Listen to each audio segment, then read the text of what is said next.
Hello and welcome to Meditation Space. This is Busuttil, and I'm really enjoying our progress with our practice and experiencing and exploring all the different ways that we can enable ourselves to find stillness and calm, especially in times that seem overwhelming, which is sort of now. Like, we're so busy at the moment and we're so consumed with trying to fit everything in that if you think about it, we've been working so hard to introduce to our lives a much more simpler way, and we thought we were on track, but I believe that what we've really done is create a much more busier lifestyle. Technology hasn't actually proven to be what we would have liked it to have been, and that is an ease of time. Instead, we're spending more time on social media, we're spending more time on gadgets and devices, and everything seems to be counterintuitive in regards to what we would like. Like right now, I'm driving to work and I'm actually doing this recording while I'm driving. Why? Because it's going to take me about 45 minutes to get to work because of traffic, and I'm just trying to utilize my time so I don't have to be stressed doing everything. You know, the traffic is pretty heavy, so I'm not moving very fast, and I've got a microphone on my collar, and I'm just trying to channel what I would like to experience going to work to you. So let's begin. So as you know, you'd find a comfortable position, and I'm going to put something out there today. I want to encourage those more experienced meditators, the ones that feel like they've been doing it for a while. I'm going to encourage you to either sit up, so don't lie down today, or try something totally different. I'm going to encourage you to actually stand up while you do the meditation standing up. Now, it's very powerful to do a meditation standing up because once you get into the position and you close your eyes, your body automatically starts to feel out of balance. And so you have to focus your body and your mind into feeling like a calm balance within the core. And it really sort of helps you to not get distracted, because the actual core work, you know, you can't concentrate on something else because you will fall over or you'll feel dizzy. So for those that want to challenge themselves, just stand up and just maybe put your, feet at hip distance and just get your spine and your posture in order, and just breathe in and out. And when you're ready, everyone close your eyes and just focus on 5 breaths. We're just going to make sure that those breaths go to the core, meaning into our belly, and exhale slowly. So just doing 5 of those now. Breathing in and breathing out. Just breathe in this intention to practice today and hold, and then when you're ready, exhale any tightness or stress that you're feeling from just the day. And as you do the next 3 breaths, just again continue to scan the body from the top all the way down, and just releasing with the out breath any tension.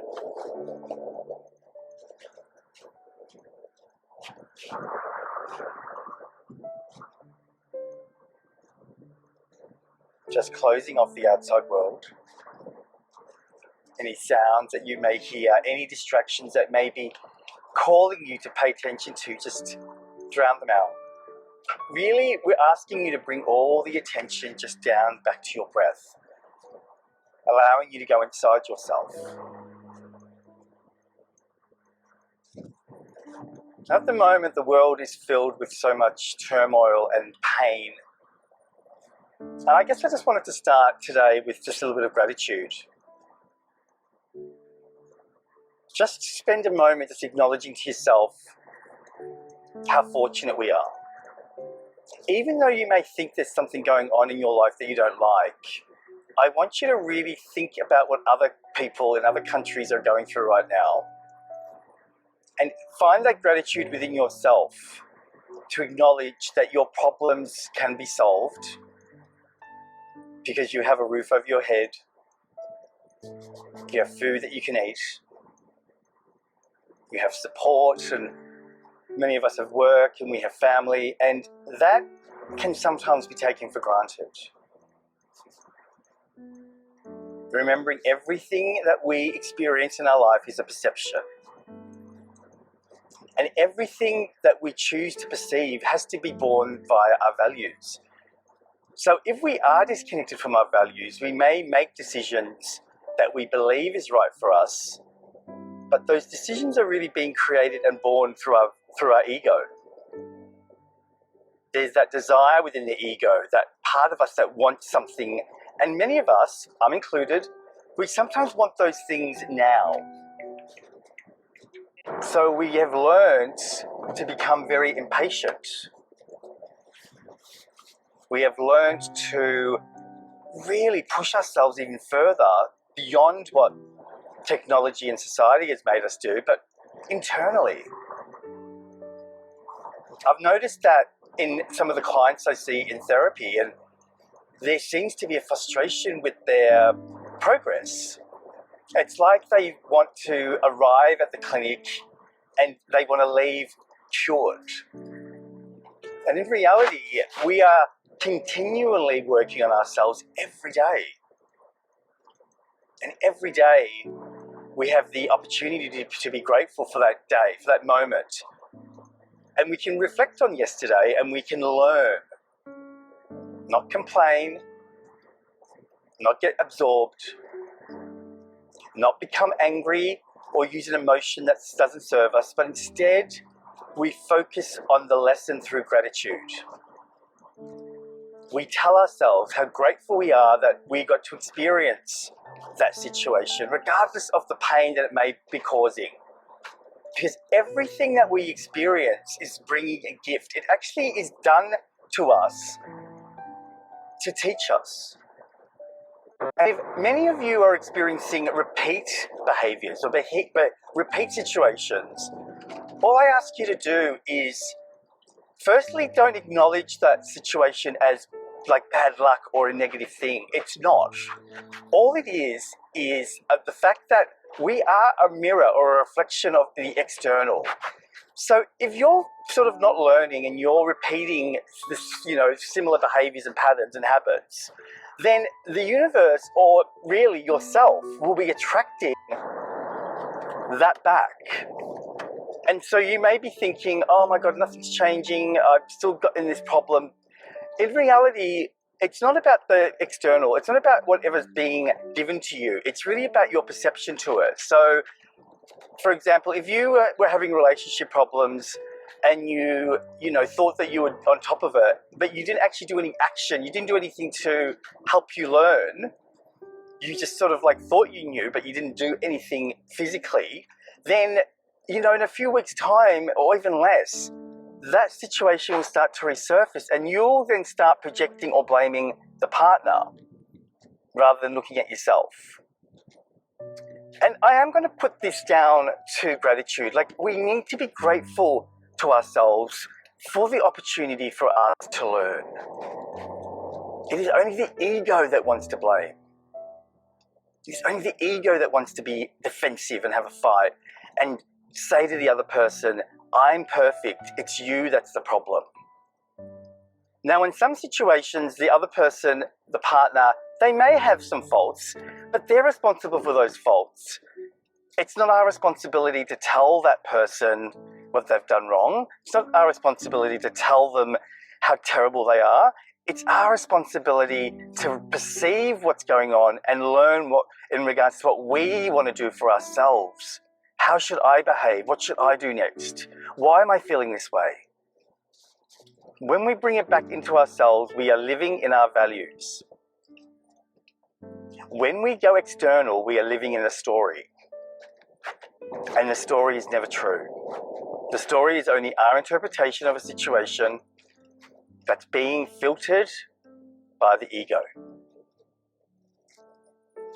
I sometimes tell my clients the story of my mental breakdown back in 2006 when I broke up with a partner. And I was a mess. I literally experienced what they call hitting rock bottom. And hitting rock bottom is like waking up one day and just not knowing who you are. So everything that you experience, everything you try and do is foreign. It makes you just don't know how to be happy or how to do anything. And it's terrible. And it takes a long time to rebuild yourself through therapy and process and self-love and self-acceptance. But now I thank my ex-partner. I thank my ex-partner every day, because if it wasn't for that experience, if it wasn't for that pain, and if it wasn't for that torment that I went through, I would not be here now talking to you. I would not be able to understand myself a lot more, because that torment, that pain, that experience gave me an invitation to look at myself in a different way. Now, at the time, of course, I didn't understand that. But all of us have to understand that we never really know what's going to happen tomorrow. All we can really do is focus on what we can do now.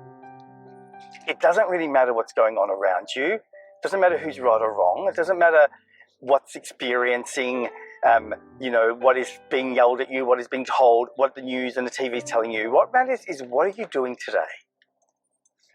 How are you going to connect with your purpose in life? How are you going to connect with the reason why you're on this planet? Because we don't get given that. Well, some of us may, but majority of us don't get given that blueprint. Hey, you're supposed to be doing this. We get to experience that and understand that through our pain. Our pain is the gateway to that, because we get to see the gold in all our trauma. So, giving thanks and having compassion for situations, for people, for scenarios, really helps us to open the doorway to that invitation. When you use emotion as a form of anger or a form of defensiveness or a form of not doing the work, it really just keeps you stuck in the same position. It doesn't give you anything. You don't actually get an opportunity to do any work, because you're focusing all your attention on yelling at someone else. I used to think that it took a lot of courage and it was a brave thing to do, to look at yourself. I mean, I guess at the time that I did it, even though it doesn't seem that long ago, there wasn't much talk of mental health. There wasn't much support. It was still very taboo. But the reality is that I think that it's really important to acknowledge what we've gone through and to actually just accept it as part of life, and to know that everyone, and I'm going to say it again, everyone goes through some form of transformation in their life. Some may do it earlier than others, but it's not as if anyone has a perfect life, because even when people have an ideal lifestyle, they're still not immune from being unhappy. Just because you're rich, or just because you come from a family that is abundant, doesn't mean that you bypass emotional discharge. The reality is that everyone gets to experience a sense of calling to your purpose. When we don't act upon that calling, we feel that pain through depression and anxiety and torment and overwhelm. Again, I tell my clients, don't look at those feelings as terrible. Don't get stuck and attached with those feelings and go into the story. Rather, listen to the invitation. What is that telling you? It's telling you to do something. And in most cases, it's just simply telling you to wake up. Wake up, take note. Notice what the opportunities are. Take note that what you're doing right now isn't where you're meant to be. And once we acknowledge that, it is totally liberating. Totally free to surrender and to not care about others and to not care about what you think you should be, but instead really connecting with your true essence of who you are. And whatever you choose to do, regardless of what it is, if you're happy, that is the abundance and the joy of your life. To live a rich and meaningful life because you found your purpose.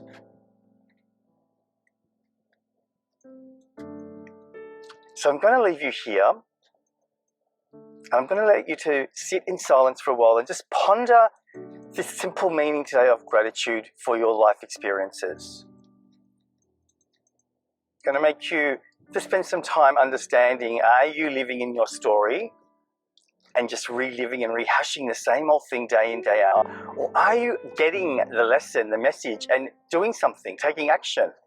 adapting to the change that you are being invited to make. I'm really enjoying our transformation together, and I really wish you all well. If you feel like posting anything that you've experienced or any changes that you've had, please do so we can all learn from each other. As I continue to drive to work in this rainy Melbourne day, I smile thinking of all of you. Namaste, everyone.